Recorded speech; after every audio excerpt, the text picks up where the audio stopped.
Hello guys, ഇന്ന് നമുക്ക് കുറച്ച് ബീട്രൂട്ട് ഉപ്പേരി ഉണ്ടാക്കിയാലോ?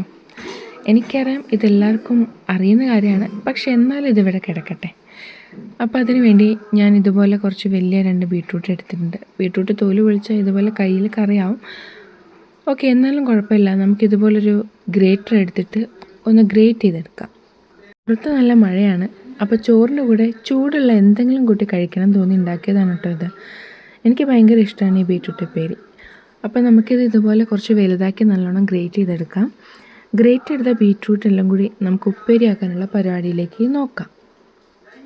അപ്പോൾ ഈ പ്രോസസ്സിലേക്ക് ചെസ് നമ്പർ 1 ആയ ചീനച്ചട്ടീനെയും കുറച്ച് വെളിച്ചെണ്ണയും വിളിക്കാം. എണ്ണ നന്നായി ചൂടായതിന് ശേഷം അതിലേക്ക് കുറച്ച് കടുകിട്ട് പൊട്ടിച്ചെടുക്കാം. കടുകെല്ലാം പൊട്ടിക്കഴിഞ്ഞാൽ നമുക്കതിലേക്ക് ബീട്രൂട്ട് ഇട്ട് കൊടുക്കാം. നന്നായിട്ട് ഇളക്കി കൊടുക്കാം. ഏത് കറിയായാലും നന്നായിട്ട് ഇളക്കിയിട്ടില്ലെങ്കിൽ കരിഞ്ഞു പോവേ. അപ്പം നമുക്കിതിലേക്ക് കുറച്ച് ഉപ്പും കൂടി ഇട്ട് കൊടുക്കാം. ഉപ്പിൻ്റെ കൂടെ ഞാൻ കുറച്ച് കുരുമുളക് പൊടിയും കൂടി ആഡ് ചെയ്തിട്ടുണ്ട്.